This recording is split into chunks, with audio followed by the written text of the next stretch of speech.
Okay, so one of the things that is kind of an overarching critique is we have I felt like in season 2, especially in the last act, the video game source is very clear, and not necessarily in a good way.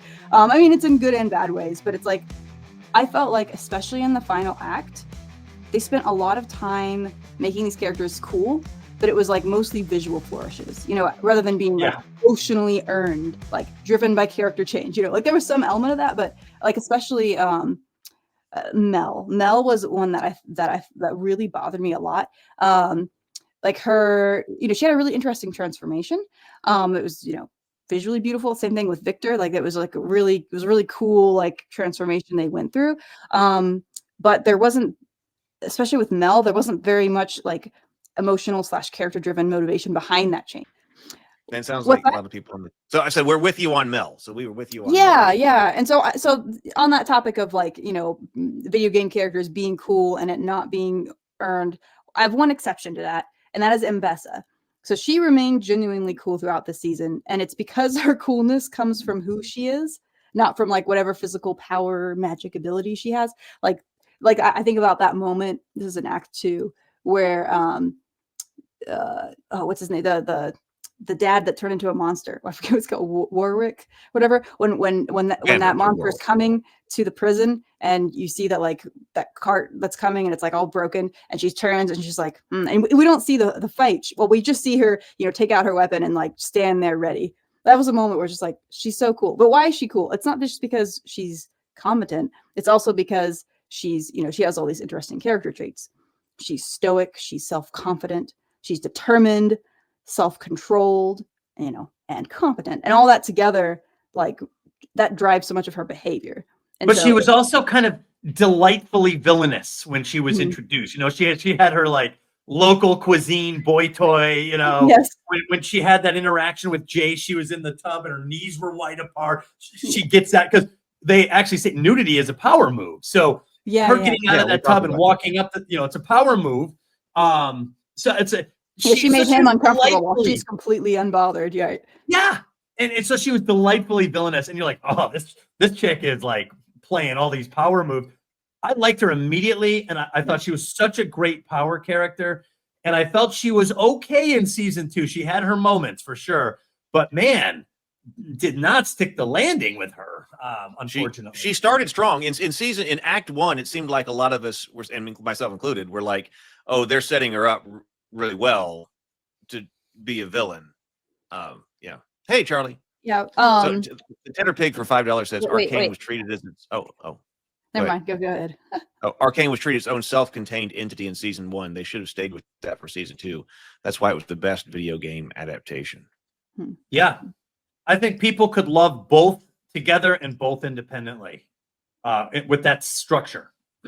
Yeah. So what I was saying there is that the principle to take away is that if you have a character who does have some really neat combat skill or a magic power or whatever, that in of itself does not make them interesting. It only becomes sort of epic and awe-inspiring when it is connected to their character growth. Like there's something that they go through a great journey and they change as a person, and then they get their power, or the power, basically what I'm saying, it emphasizes their character. Well, I would even argue it doesn't do any work on its own. It's only there to emphasize the storytelling and the character change. Yeah, and everything you just said, I would also add, not argue, that the combat style becomes a form of self-expression that matches the character's personality. And there's something about that we love. So when Luke's going like this and Vader's, like this, their personalities are on display in the way they fight. There's something there about that. You could tell who's the more experienced and who's on offense, who's on defense, who's got some flair and flamboyancy, and who's like cold-hearted. There's a lot in combat. And so I do think it's not the combat itself. It's still, like Brianna said, is rooted in that character. Okay, so another critique. This I kind of already said this, but basically I felt that the season overall had a lot of genuinely cool elements individually, but structurally I think it's a mess. Everything feels like it's in the wrong order from a storytelling perspective, and I'll get into that like more when I talk about. I really want to hear that. Yeah. Yeah. It doesn't seem like the writers knew what plot they wanted to tell in particular. It was like they kept changing their minds. So they would set something up, play with it for a little while, not fully deliver on that, and then set something else up, play with that a little Yeah, while. totally. Rinse and repeat. And so it was this kind of jarring, like, wait, what is the plot? Like what is the main conflict of this season? And what is the main theme? Like even that got muddled. I felt like it seemed like, season one, it was very clear like what kind of story we're telling, what kind of a story we're like, what is it that we're trying to say? We talked before about like the idea of, can a monster be saved? This season up through acts 1 and 2 felt like it was kind of dealing with that theme again, and maybe it was changing its answer. Act 2, the answer was yes. And then by act 3, it was like, I don't know anymore what the question is. Like, it felt like the theme got muddled.